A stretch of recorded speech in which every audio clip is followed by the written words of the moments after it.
Assalamualaikum warahmatullahi wabarakatuh. Saya Ahmad Fakhruddin Najmi bin Mustafa, nombor kad matrik A194142, akan membentangkan syarah kitab Mukhtasar Mufid daripada muka surat 86 hingga 91. Tajuk yang akan dibincangkan adalah kaifa nahamu nususan mutasyabihat wa kullu nafsin awhama tashbiha awidhu aw fawid warum tanziha. Maksudnya, dan setiap dalil atau nas yang membawa kesamaran terhadap penyerupaan Allah SWT, maka takwilkannya ataupun serahkan kepada Allah, iaitu menyucikannya. Allah itu tidak bersifat dengan makhluk. Dan dalilnya dalam surah Asy-Syura ayat ke-11, laisa kamitslihi syai'un wa huwas samiul alim. Tidak ada yang sama seumpamanya, dan dia Maha mendengar lagi Maha melihat. Makhluk ataupun benda baharu adalah perkara yang selain daripada Allah. Biasanya benda yang baharu ni mempunyai anggota seperti rupa dan juga tubuh. Oleh itu Allah bercanggahan daripada setiap perkara berikut. Allah tidak mempunyai juzuk ataupun bahagian. Oleh itu, sekiranya kita memahami suatu nas seperti hadis ataupun Al-Quran yang menunjukkan kesamaran tentang penyerupaan terhadap Allah secara zahir sahaja, maka kita akan salah, kerana perkara tersebut perlu ditakwilkan dan diserahkan kepada Allah. Antara nas Al-Quran yang samar dari segi nampak macam penyerupaan terhadap Allah ni dengan makhluk, ialah yakhafuna rabbahum min khawfihim, yang bermaksud kami takut kepada Allah daripada atas. Dalam pemikiran kita, mungkin kita akan terjemahkan ayat tadi tu iaitu malaikat ada di bawah dan Allah berada di atas, sebagaimana seorang raja berada di atas dan menteri-menterinya berada di bawahnya. Begitu juga dengan ayat wajaa rabbuka wal malaku saffan saffan, dan datanglah Tuhanmu dan malaikat tu dalam keadaan berbaris, dalam keadaan saf. Kalau kita tafsirkan ayat ni secara zahir je, dalam pemikiran kita akan bayangkan bahawa datanglah Allah, malaikat tu sedang berbaris, dan datanglah Allah bagaikan raja ke sebuah pesta ataupun perayaan. Sedangkan Allah ni bersifat dengan laisa kamitslihi syai'un. Allah ni bersifat dengan bercanggah dengan makhluk. Maka Allah ni tak boleh bersifat dengan makhluk sebagaimana raja tu. Raja makhluk, Allah Tuhan tidak boleh bersifat dengan sifat yang sama. Maka sekiranya kita hanya menterjemahkan Al-Quran ni daripada bahasa Arab ke bahasa Melayu, maka takwilnya tu kita tak dapat. Apa yang tidak zahir kita tak dapat. Sebab apa?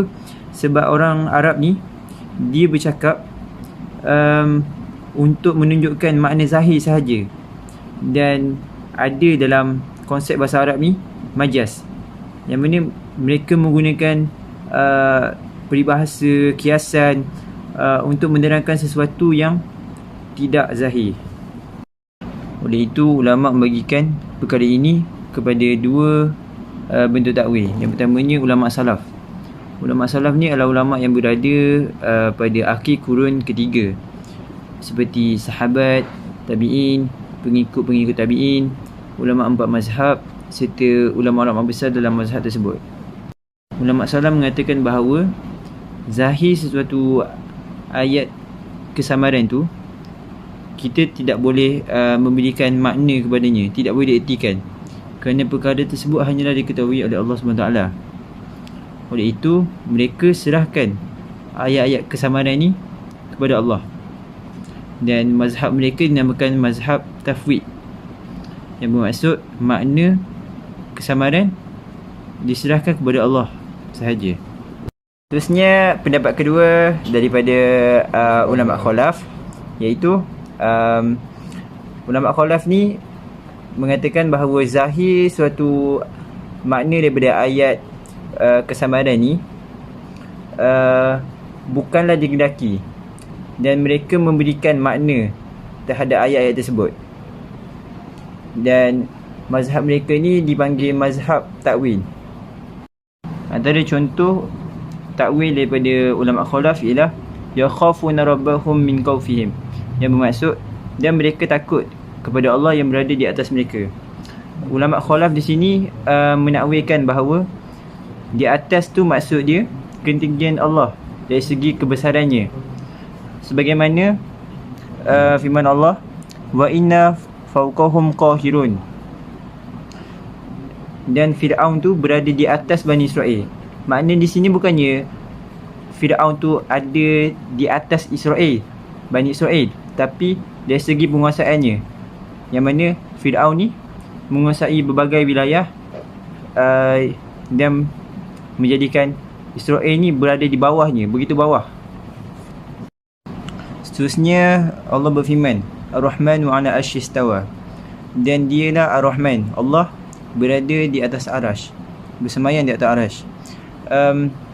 Ulama salaf tidak memberikan takwil tentang bersemayam tersebut, manakala ulama khalaf pula mereka memberikan maksud bersemayam tu maknanya Allah menguasai semua perkara yang berada di bawahnya. Ini adalah berdasarkan dalil summastawa ila sama iwahyad dukhan, kemudian Allah datang ke langit padahal langit itu merupakan asap. Lalu Allah panggil langit dan bumi, bertanya kepada mereka, berkata kepada mereka, menyuruh dan memerintahkan mereka untuk tunduk kepadanya sama ada suka hati ataupun secara terpaksa. Maka langit dan bumi kedua-duanya menjawab, kami datang dengan suka hati. Maka langit, bumi, arash semuanya adalah milik Allah. Daripada itu kita mendapati dua takwil yang telah dibuat oleh ulama salaf dan ulama khalaf, iaitu terhadap maksud istawa, yang mana takwilnya ialah yang pertama duduk dan yang kedua menguasai. Ulama salaf tidak hanya meletakkan duduk sahaja sebagai takwilnya, sebab mereka tak nak orang awam akan selalu terfikir tentang benda tu. Sebab tu kita kena tengok perbezaan di antara ayat mutasyabihat dengan ayat muhkamah. Yang mana kalau ayat muhkamah ni dia lagi jelas, tegas dan lagi mudah difahami, sebab dia nak jadikan hukum kan. Manakala untuk ayat mutasyabihat ni dia banyak benda-benda yang tak jelas. Jadi kita kena selidik dulu yang mana makna dia tu, bukan sekadar terjemah. Kita kena selidik dan bagi makna betul-betul. Macam tu lah ulama khalaf buat. Sebab tu ada dua takwil, dua bentuk takwil, ulama salaf dan ulama khalaf.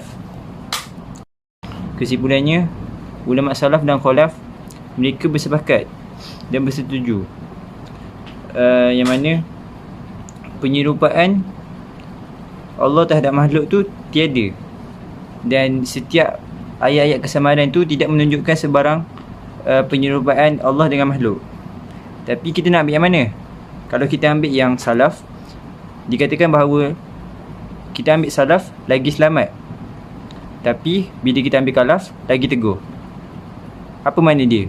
Makna dia, kalau kita ambil salaf ni, kita selamat daripada dipertanggungjawabkan kepada Allah di akhirat kelak. Sebab apa? Sebab kita tak main terjemah je, kita tak main takwil je.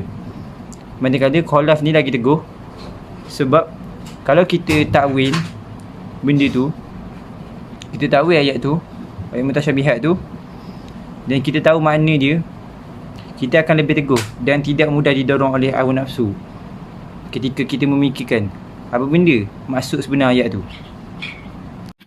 Assalamualaikum warahmatullahi wabarakatuh. Nama saya Muhammad Syamil bin Hassan. Nombor kad matrik saya A195498.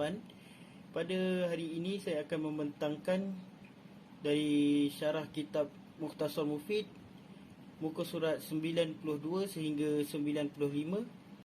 Maksud baik dalam muka surat itu ialah sucikanlah Al-Quran, iaitu kalamnya dari baharu, dan hati-hatilah dari murkanya. Maka setiap nas yang menunjukkan kepada baharunya Quran, takwillah kepada makna yang ditunjuk oleh lafaz tersebut. Ketika perbincangan mengenai sifat kalam dahulu, dikatakan bahawa sifat kalam itu disebut lafaz-lafaz. Makna yang ditunjuk oleh lafaz atau dalam bahasa Arabnya ialah al-makna allazi dallat alaihi al-alfaz, penulisan dan huruf yang ditunjuk oleh lafaz. Mazhab Ahli Sunnah wal Jamaah menyatakan kalam Allah yang qadim itu ialah makna yang berdiri dengan Zat Azza wa Jalla. Sementara lafaz-lafaz dan huruf tidaklah qadim kerana ia adalah bahasa Arab. Orang Arab dan bahasa mereka pula termasuk dalam perkara baharu. Kita berkata perkara ini boleh disebut dalam majlis ilmu, dan untuk menolak kefahaman Mu'tazilah dan kalangan yang lain yang mengatakan bahawa Quran itu adalah makhluk. Sementara lafaz yang kita dengar itulah Al-Quran yang diturunkan. Itulah yang kita baca, tulis dan i'rab. I'rab itu merupakan satu perbincangan dalam ilmu tata bahasa Arab oleh penterjemah. Inilah yang disebut oleh Allah. Yang pertama zikran, yang kedua muhdasan, yang ketiga arabian. Al-Quran itu peringatan yang didatangkan, ia dalam bahasa Arab. Ia diturunkan kepada Nabi Muhammad SAW, dibaca disusun kalam yang fasih, penuh balaghah, mujizat, melengkapi ayat-ayat dan prinsip serta lain-lain yang biasa disifatkan percakapan manusia. Dengan kata lain, kita takwilkan nas yang menunjukkan baharunya Al-Quran itu kepada lafaz bukannya makna. Kemudian kita masuk kepada bab mustahil pada hak Allah Ta'ala. Dalam bait tersebut saya sampaikan maksudnya. Dan mustahil lawan sifat-sifat ini pada haknya, iaitu Allah, seperti alam dari segi ada bahagian tertentu. Kami telah menerangkan sebelum ini sifat-sifat wajib bagi Allah Ta'ala. Wajib itu ialah perkara yang tidak tergambar oleh akal ketiadaannya. Justeru lawan sifat wajib ini ialah sifat mustahil bagi Allah Ta'ala, iaitu perkara yang tidak tergambar oleh akal ada perkara tersebut. Sebagai penjelasan kami sebutkan, wajib bagi Allah Ta'ala itu ada, mustahil baginya tiada. Wajib baginya kidam, mustahil baginya baharu. Wajib baginya baqa', mustahil baginya binasa. Wajib baginya menyalahi segala yang baru, mustahil baginya menyerupai yang baharu. Allah tidak disifatkan dengan keadaannya di atas, bawah, kanan, kiri, hadapan atau belakang, kerana ini semua adalah sifat baharu bagi makhluk. Semua sifat ini pula nisbiyah, iaitu relatif bagi perkara baharu untuk makhluk. Dengan kata lain, perspektif berbeza dengan kedudukan tertentu perkara baharu itu. Dalilnya ialah bumbung dikira atas bagi orang di bawahnya, dan ia menjadi lantai bagi orang yang di atasnya. Orang yang duduk di antaramu dan di antara orang lain, jika ia berada di sebelah kananmu, maka ia berada di kiri orang lain. Jika ia berada di kirimu, maka ia berada di kanan orang lain. Jika ia berada di hadapanmu, barangkali ia berada di belakang orang lain. Demikianlah seterusnya. Allah Ta'ala ada semenjak azali, sebelum adanya masa dan tempat, maka tidak boleh disifatkan Allah dengan segala sifat baharu. Okey, seterusnya kita akan masuk ke dalam perkara harus bagi Allah Ta'ala.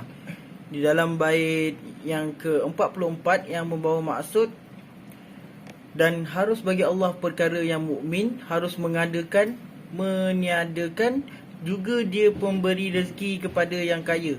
Perkara yang harus ialah perkara yang mungkin wujud dan tiadanya dari segi akal. Akal boleh menggambarkan perkara itu ada, akal juga boleh menggambarkan perkara itu tiada. Setiap perkara yang harus dari segi akal, maka ia harus bagi Allah Ta'ala mengadakannya dan meniadakannya.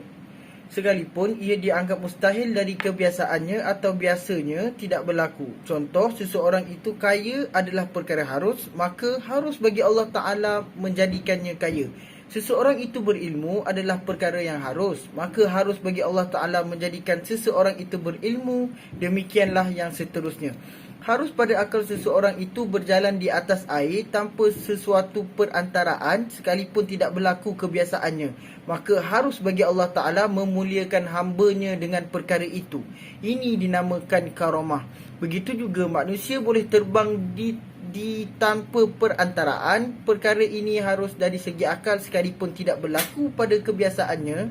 Maka harus bagi Allah Ta'ala memuliakan salah seorang hambanya dengan demikian.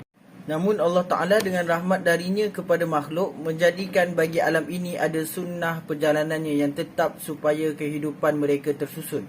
Matahari muncul dan tenggelam, undang-undang kehidupan mengenal pertanian dan lain-lain. Ciri-ciri tertentu makhluk yang hidup dan mati semuanya tetap dengan ketetapan dari Allah Ta'ala. Kadang-kadang sunnah perjalanan ini dilanggar dalam beberapa keadaan tertentu sebagai mukjizat kepada para nabi, karamah kepada walinya atau istidraj kepada penjahat supaya manusia sedar dengan kekuasaan Allah Ta'ala dan supaya mereka tahu bahawa tetapnya sistem dalam alam ini adalah tanda kekuasaan Allah.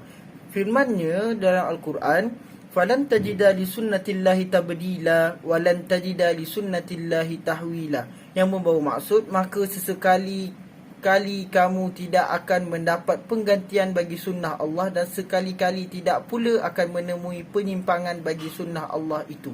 Perlu disebut, maksud sunnatullah dalam ayat ini adalah sepertinya ialah sunnah Allah Ta'ala dalam membinasakan orang kafir dan zalim.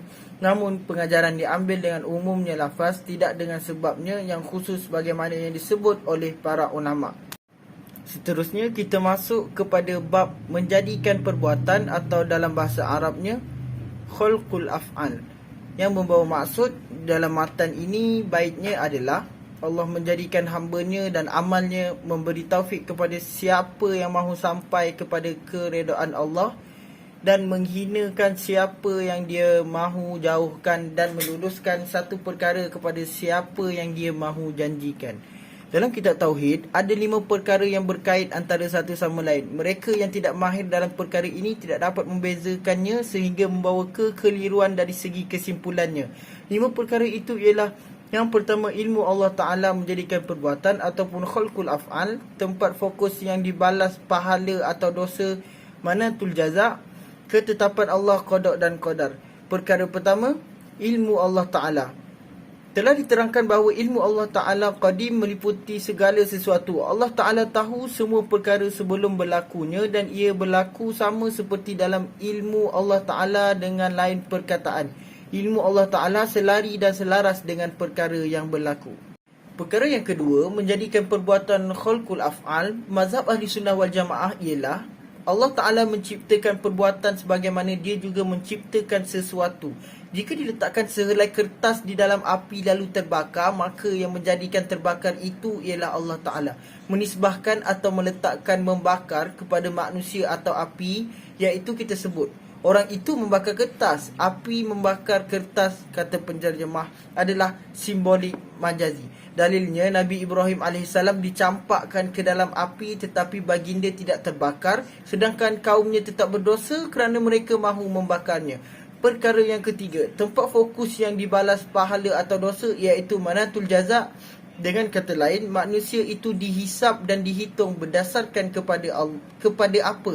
Apabila ilmu Allah itu telah mendahului sesuatu perkara yang akan berlaku, Allah juga yang menciptakan sesuatu perbuatan, maka apa hubungan hamba Allah dengan perbuatan dan akhirnya ia akan dihisap dan dihitung berdasarkan perbuatannya itu. Perkara ini akan dibincang, iaitu seorang manusia akan dikira berdasarkan perbuatan yang dipilihnya sendiri.